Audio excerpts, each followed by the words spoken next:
O livro do Apocalipse é, para muitos, o mais difícil de entender em toda a Bíblia. Ele está repleto de símbolos, visões, números misteriosos e criaturas que parecem saídas de outro mundo. Mas tudo isso tem um propósito. Neste vídeo, você vai compreender cada parte do Apocalipse, o que significam os selos, as trombetas, as taças, os personagens como a besta, o dragão, as duas testemunhas e o papel de Jesus em toda a revelação. Você vai ver que por trás da linguagem simbólica existe uma mensagem clara, poderosa e cheia de esperança. Não só sobre o fim, mas sobre a vitória final de Deus e o destino da humanidade. Para começar essa jornada, precisamos voltar ao início. O Apocalipse foi escrito por João, um dos 12 discípulos de Jesus. No final de sua vida, ele foi exilado na ilha de Patmos, uma pequena ilha rochosa usada como prisão política pelo Império Romano.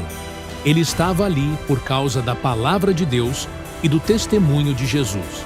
Sozinho, isolado, velho e perseguido, João recebe a visita mais extraordinária de toda a sua vida. Num certo dia, enquanto orava, ele ouviu uma voz forte, como o som de uma trombeta, dizendo: "Eu sou o Alfa e o Ômega, o princípio e o fim."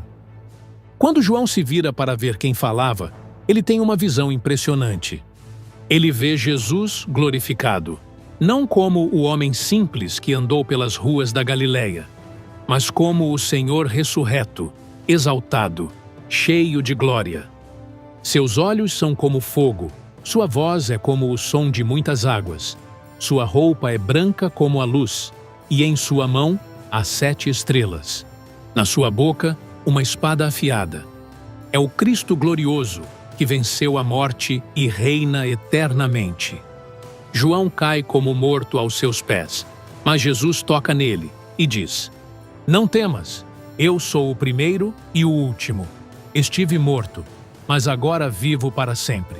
Escreve o que você está prestes a ver." A partir daí, João recebe uma série de visões e mensagens que formam o conteúdo do livro do Apocalipse.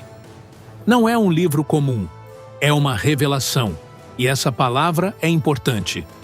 Apocalipse vem do grego apokalipsis, que significa revelar, tirar o véu, mostrar o que está escondido. Ou seja, o objetivo do Apocalipse não é esconder, mas revelar. Revelar Jesus em sua glória. Revelar o plano de Deus para a história. Revelar o que vai acontecer nos últimos dias. E mostrar que, por mais caótico que tudo pareça, o Cordeiro está no trono, e no final, ele vence. Antes de revelar os acontecimentos finais, Jesus envia mensagens diretas às 7 igrejas da Ásia.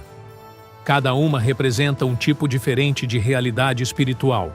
Umas perseveravam mesmo sob perseguição, outras estavam frias, corrompidas ou acomodadas. Em cada carta, Cristo elogia, corrige e faz promessas eternas. Mas essas cartas não são apenas relatos do passado, elas são espelhos para a igreja em todos os tempos. Uma preparação espiritual, porque algo muito maior estava prestes a ser revelado. João, então, vê uma porta aberta no céu. Ele é arrebatado em espírito e levado diante do trono de Deus. Ali, ele não vê caos, nem confusão. Ele vê ordem. Um trono no centro de tudo, rodeado por trovões, relâmpagos e um arco-íris resplandecente. Ao redor, 24 anciãos lançam suas coroas e 4 seres viventes, com rostos simbólicos de leão, boi, homem e águia, não cessam de clamar: "Santo, Santo, Santo é o Senhor Deus Todo-Poderoso, que era, que é e que há de vir." No centro de toda essa glória, há um livro. Um rolo selado com 7 selos. E uma pergunta ecoa por todo o céu: quem é digno de abrir o livro e desatar os seus selos? João começa a chorar. Ninguém, nem no céu, nem na terra, nem debaixo da terra, é achado digno. Mas então, um dos anciãos diz: Não chores. Eis aqui o leão da tribo de Judá. Ele venceu para abrir o livro. E João olha, mas não vê um leão. Vê um cordeiro, como se tivesse sido morto, mas vivo. O cordeiro se aproxima do trono e toma o livro da mão direita de Deus. Naquele momento, o céu explode em adoração. Milhões de anjos proclamam: digno é o cordeiro que foi morto, de receber o poder, e riquezas, e sabedoria, e força, e honra, e glória, e louvor. Porque só Ele é digno. Só Ele pode abrir os segredos da história. Só Ele tem o poder de revelar o fim e conduzir o mundo até a vitória final. O Cordeiro tem o livro em suas mãos. Ele começa a quebrar, um a um, os 7 selos que guardam os segredos do destino da terra. Ao abrir o primeiro selo, surge o primeiro cavaleiro. Montado num cavalo branco, ele carrega um arco e recebe uma coroa. Muitos o confundem com Cristo, mas este cavaleiro representa conquista, dominação, a sede de poder disfarçada de paz. É o início de uma sequência que revela a verdadeira face da humanidade sem Deus. O segundo selo é quebrado e o segundo cavaleiro aparece. Ele cavalga um cavalo vermelho como sangue. Lhes é dado poder para tirar a paz da terra. E com uma grande espada, ele traz guerra, violência, conflito entre povos, nações e irmãos. O terceiro selo se abre, e um cavalo preto surge. O cavaleiro segura uma balança. É a escassez, a fome, o desequilíbrio econômico. Os preços dos alimentos são inflacionados, a injustiça domina, enquanto o vinho e o azeite, símbolos de luxo, não são tocados. Pobreza para muitos, abundância para poucos. O quarto selo revela o cavalo pálido, de cor esverdeada, como cadáver. Seu cavaleiro se chama Morte, e o inferno o segue. Eles recebem autoridade para matar um quarto da terra por meio da guerra, da fome, das pestes e das feras.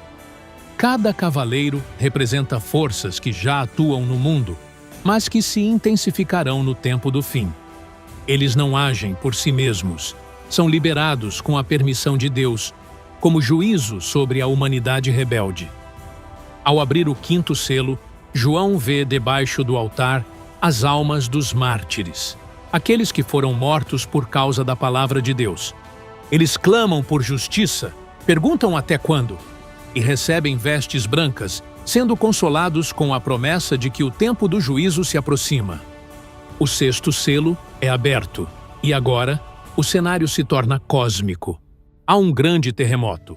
O sol se torna negro, a lua se torna como sangue, e as estrelas caem do céu como figos verdes sendo sacudidos.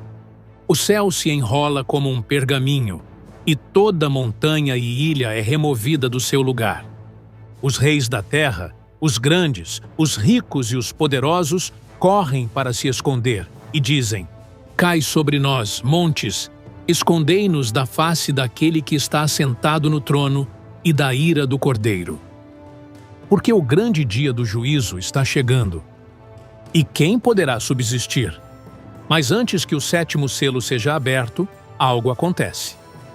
Deus ordena uma pausa. Antes que o sétimo selo seja aberto e novos juízos comecem, João vê um intervalo. Um momento de pausa. Antes que os ventos da destruição soprem sobre a terra, Deus ordena que seus servos sejam marcados. 4 anjos estão posicionados nos 4 cantos da terra, prontos para liberar os ventos, símbolos de juízo. Mas outro anjo sobe do nascente do sol com um selo na mão e grita: não danifiqueis a terra, nem o mar, nem as árvores, até que tenhamos selado os servos do nosso Deus em suas testas. Então João ouve o número dos selados: 144.000, 12.000 de cada tribo de Israel. Eles são apresentados como servos fiéis, marcados com o selo de Deus, protegidos no meio do caos. Mas logo em seguida, João vê algo ainda maior. Uma grande multidão que ninguém podia contar. Gente de todas as nações, tribos, povos e línguas. Estão diante do trono e do Cordeiro, vestidos de branco e com palmas nas mãos. Eles clamam com grande voz: salvação ao nosso Deus, que está assentado no trono, e ao Cordeiro. Esses são os que vieram da grande tribulação. Lavaram suas vestes e as alvejaram no sangue do Cordeiro. Estão diante do trono dia e noite. Não mais terão fome, nem sede, nem dor. E Deus enxugará dos seus olhos toda lágrima. Esse é o contraste que o Apocalipse apresenta. Enquanto o mundo mergulha no caos, Deus guarda um povo. Enquanto a terra geme, o céu se enche de louvor. Enquanto muitos rejeitam, milhões se rendem. E então, o sétimo selo é aberto. Há silêncio no céu por cerca de meia hora. É um silêncio denso, sagrado. O universo inteiro para diante do que está para acontecer. As trombetas estão prestes a soar. O silêncio termina. 7 anjos se apresentam diante de Deus, cada um com uma trombeta em mãos. Outro anjo se aproxima do altar celestial com um incensário de ouro. Ele recebe muito incenso para oferecer junto com as orações dos santos. As orações sobem como aroma diante do trono. E então, o anjo enche o incensário com fogo do altar e o lança sobre a terra. Relâmpagos, trovões, terremotos. É o início de uma nova fase de juízo. As trombetas começam a soar. A primeira trombeta atinge a natureza. Saraiva e fogo misturados com sangue caem sobre a terra.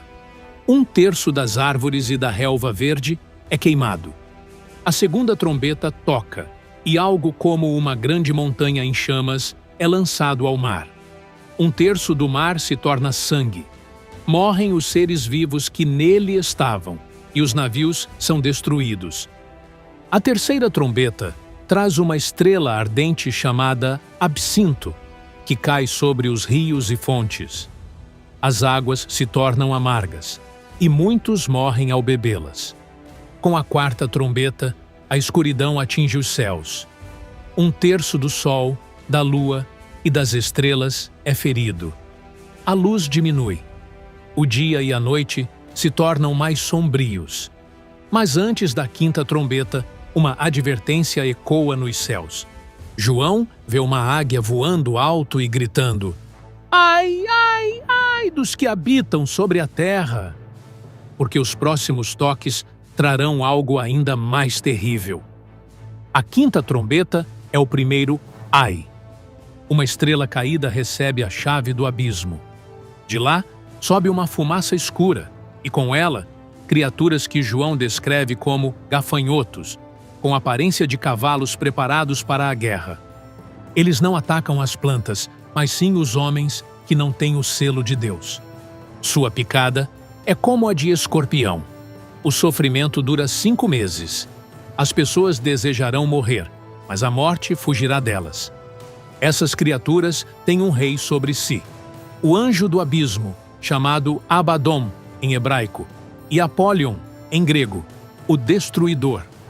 A sexta trombeta soa, e 4 anjos são soltos junto ao grande rio Eufrates. Eles estavam presos, aguardando 1 hora, 1 dia, 1 mês e 1 ano específicos. Esses anjos, agentes do juízo, são liberados para preparar o caminho de um exército gigantesco, 200 milhões de cavaleiros. As visões que João descreve são impressionantes. Cavalos com cabeças de leão, de cujas bocas saem fogo, fumaça e enxofre. As cores, vermelho, azul, amarelo, parecem chamas. Essas imagens têm feito muitos estudiosos especularem. Seriam tanques de guerra? Bombas incendiárias? Armas químicas? Ou até explosões nucleares, que transformam rios em veneno, queimam florestas, obscurecem o céu e matam em larga escala. João, um homem do 1º século, tenta descrever o que talvez sejam eventos do nosso tempo, usando a linguagem que conhecia.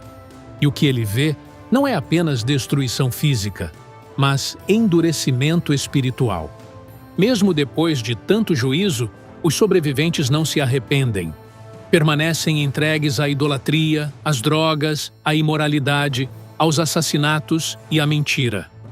A humanidade continua rebelde, mesmo à beira do abismo. Então, João vê um anjo forte, descendo do céu, cercado de nuvem, com rosto como o sol e pés como colunas de fogo. Na mão, ele traz um livrinho aberto. Ele clama com voz de trovão, e 7 trovões respondem. Mas João é proibido de escrever o que ouviu. Nem tudo será revelado agora. O anjo entrega o livrinho a João e ordena: come-o. Ele come, e na boca o gosto é doce como mel, mas no estômago se torna amargo. Porque a mensagem de Deus é assim: doce para quem crê, amarga para quem resiste. Essas trombetas são mais do que eventos futuros. Elas são alertas. Ecos do que já vemos hoje. O mundo está cada vez mais frágil. As águas se tornam veneno. Os céus escurecem. A terra treme. Tecnologias de guerra avançam.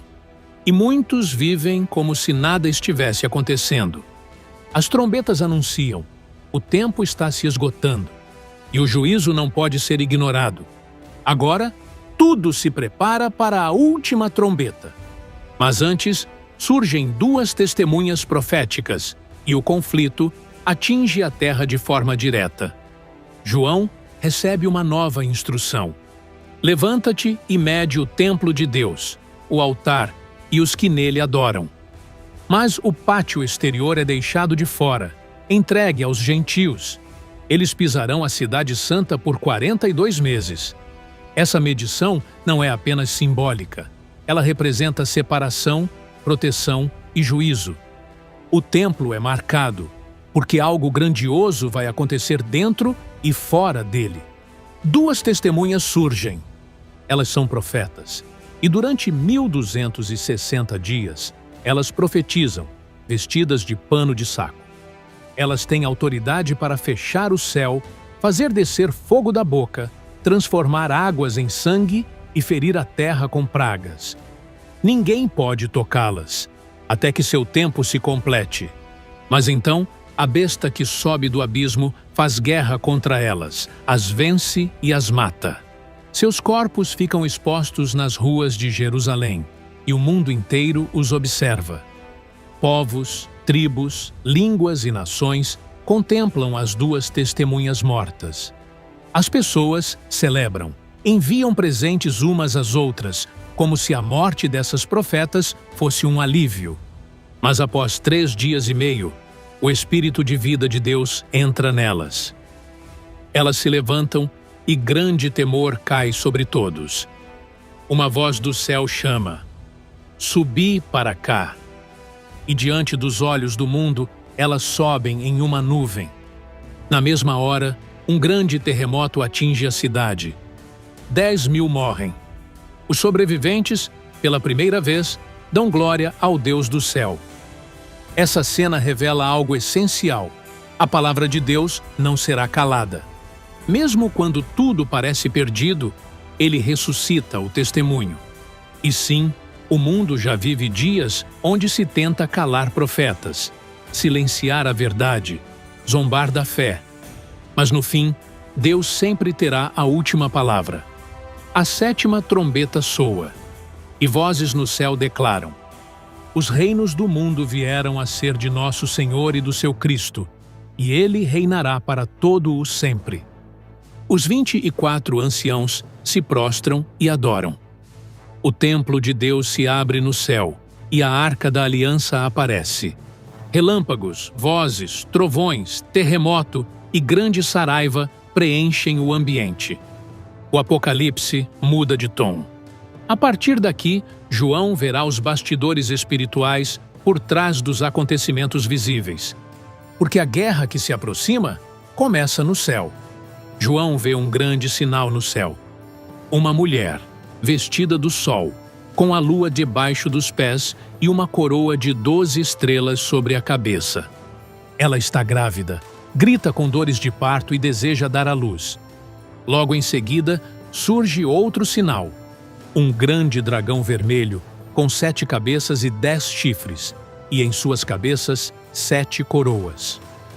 Sua cauda arrasta a terça parte das estrelas do céu, e ele se posiciona diante da mulher, pronto para devorar o filho assim que nascer. A mulher dá à luz um filho, um varão, que há de reger todas as nações com vara de ferro. Mas antes que o dragão possa tocá-lo, o filho é arrebatado para Deus e para o seu trono. A mulher foge para o deserto, para um lugar preparado por Deus, onde é sustentada por 1260 dias. Então, uma batalha irrompe no céu. Miguel e seus anjos lutam contra o dragão. O dragão e seus anjos reagem, mas não prevalecem. Eles são expulsos do céu e lançados à terra. O dragão é identificado, a antiga serpente, chamada Diabo e Satanás, o enganador de todo o mundo. Ele agora está irado, sabendo que lhe resta pouco tempo. No céu, uma grande voz declara: agora é chegada a salvação, a força e o reino do nosso Deus e o poder do seu Cristo. Porque o acusador dos irmãos foi lançado fora. O dragão persegue a mulher, mas ela recebe asas para voar ao deserto. Ele tenta destruí-la, lança de sua boca um rio de água. Mas a terra ajuda a mulher, abrindo a boca e engolindo o rio. Furioso, o dragão volta sua atenção para os demais filhos da mulher, os que guardam os mandamentos de Deus e têm o testemunho de Jesus. Essa visão é simbólica, mas profunda. A mulher representa o povo de Deus, o filho varão, o Messias. O dragão, Satanás, sempre tentou impedir o plano da salvação, mas falhou. Agora, ele persegue os que seguem a Cristo. E hoje, essa perseguição continua, não só com violência, mas com engano, distrações, seduções e doutrinas falsas. A guerra espiritual que João viu no céu desceu à terra. E a próxima visão de João revela quem, neste mundo, será o instrumento do dragão. João está diante de um novo cenário. Ele vê surgir do mar uma besta terrível, com 7 cabeças e 10 chifres. Sobre os chifres, 10 coroas, e sobre as cabeças, nomes de blasfêmia. Ela se parece com um leopardo, tem pés como de urso, boca como de leão. O dragão, Satanás, lhe dá poder, trono e grande autoridade. Uma das cabeças parece mortalmente ferida, mas é curada. O mundo se maravilha diante da besta. As pessoas dizem: quem é semelhante à besta? Quem poderá guerrear contra ela? Ela recebe autoridade por 42 meses.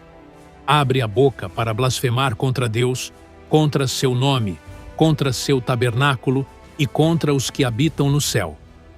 E recebe poder para fazer guerra contra os santos e vencê-los. Todos os que não têm o nome escrito no livro da vida do Cordeiro a adorarão. Essa besta não é apenas um sistema político ou espiritual. Ela representa também um líder final, que se levantará nos últimos dias com poder, carisma e aparência de paz. Mas por trás do seu discurso sedutor está o espírito da mentira. Ele é conhecido como o Anticristo, o maior opositor de Cristo antes da volta gloriosa do Rei. João então vê surgir uma segunda besta, agora vinda da terra. Ela tem 2 chifres como de cordeiro, mas fala como dragão. Ela parece mansa, mas age como serva do diabo. É ela quem promove o culto à primeira besta. Faz grandes sinais. Até fogo desce do céu diante dos homens. Com seus prodígios, engana os habitantes da terra. Ordena que se faça uma imagem da primeira besta e dá fôlego à imagem para que fale. e todos que se recusarem a adorá-la sejam mortos. Essa segunda besta é chamada de falso profeta. Ele não governa, mas influencia. Não lidera exércitos, mas manipula corações. Ele mistura religião com idolatria, fé com engano, e prepara o mundo para se curvar ao anticristo. É o falso profeta que impõe a marca. Ele exige que todos, pequenos e grandes, ricos e pobres, livres e escravos, recebam uma marca na mão direita ou na testa. Sem ela, ninguém pode comprar ou vender. E aqui está a sabedoria. Quem tem entendimento, calcule o número da besta, pois é número de homem, e seu número é 666. Essa parte do Apocalipse é uma das mais debatidas e temidas. A besta, o falso profeta e a marca formam uma tríade satânica, uma falsa trindade, que governa por um tempo enganando multidões. E sim, em nossos dias, já vemos as sementes de um mundo cada vez mais vigiado, controlado, digitalizado e intolerante à fé. Mas o Apocalipse nos lembra: quem pertence ao Cordeiro jamais será confundido. E enquanto a terra segue iludida, o céu se prepara para o julgamento. Após as visões da besta e da marca, João vê outro sinal. Um anjo proclama com voz poderosa: Caiu! Caiu a grande Babilônia!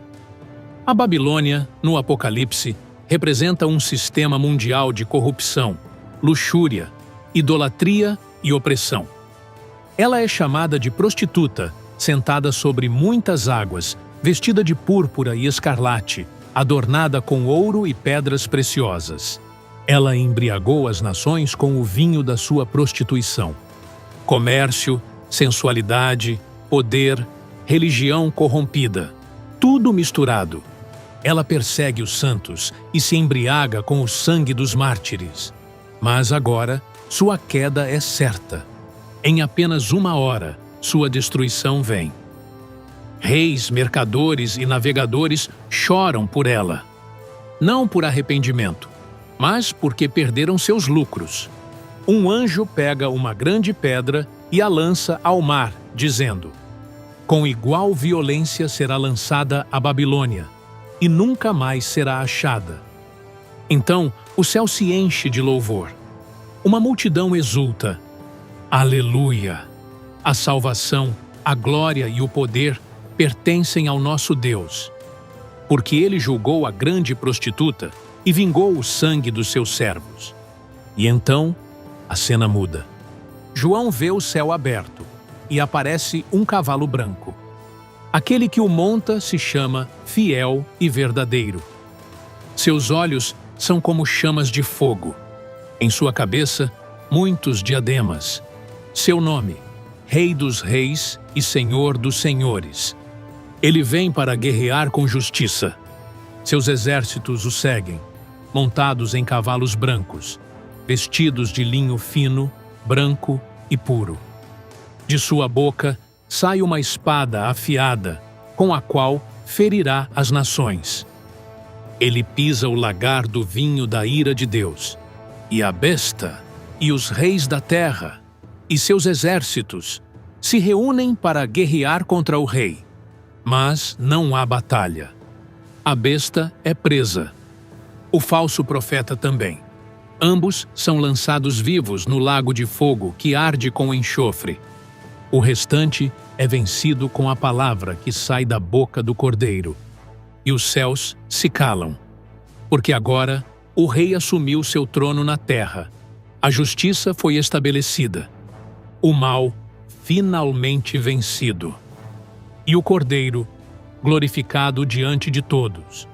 Com a besta e o falso profeta derrotados, João vê outro acontecimento decisivo.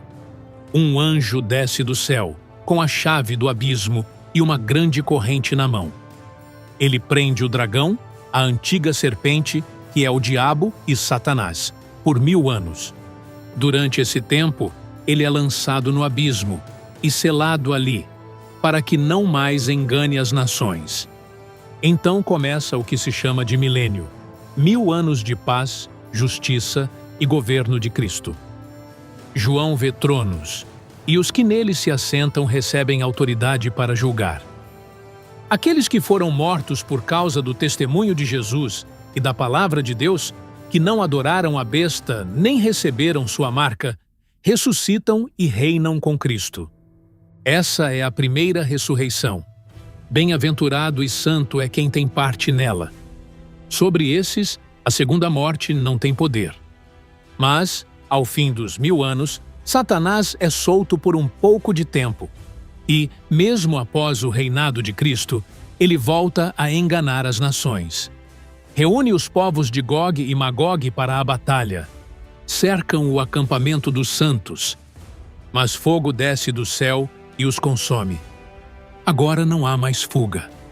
Satanás é lançado no lago de fogo e enxofre, onde já estão a besta e o falso profeta. Ali será atormentado dia e noite, para todo o sempre. E então vem o fim. João vê um grande trono branco, e aquele que nele está assentado. A terra e o céu fogem da sua presença, e não se acha lugar para eles. Todos, grandes e pequenos, estão de pé diante do trono. Livros são abertos. E outro livro é aberto. O livro da vida. Os mortos são julgados pelas suas obras, conforme o que está escrito nos livros. O mar, a morte e o inferno entregam seus mortos. E os que não foram achados no livro da vida são lançados no lago de fogo. Essa é a segunda morte. Mas para os que estão em Cristo, algo glorioso começa. João vê um novo céu e uma nova terra. O primeiro céu e a primeira terra passaram. E o mar já não existe. A nova Jerusalém desce do céu, da parte de Deus, adornada como uma noiva para o seu noivo. E uma grande voz diz: Eis o tabernáculo de Deus com os homens. Ele habitará com eles, e eles serão o seu povo, e o próprio Deus estará com eles. Não haverá mais morte, nem pranto, nem dor, nem lágrimas. Aquele que está no trono declara: Eis que faço novas todas as coisas. E afirma com autoridade: Está feito. Eu sou o Alfa e o Ômega, o princípio e o fim. A cidade é de ouro puro, como vidro transparente. Não há templo nela, porque o Senhor Deus Todo-Poderoso e o Cordeiro são o seu templo. A glória de Deus a ilumina, e o Cordeiro é a sua lâmpada. Ali não haverá noite, e os seus servos o servirão. Verão o seu rosto, e reinarão pelos séculos dos séculos. E João, depois de tudo o que viu, ouve as últimas palavras do Cordeiro. Eis que venho sem demora. Bem-aventurado aquele que guarda as palavras desta profecia. Aquele que tem sede, venha. E quem quiser, receba de graça a água da vida. Sim, venho em breve. E a voz da Igreja e do Espírito ainda clama: Vem, Senhor Jesus.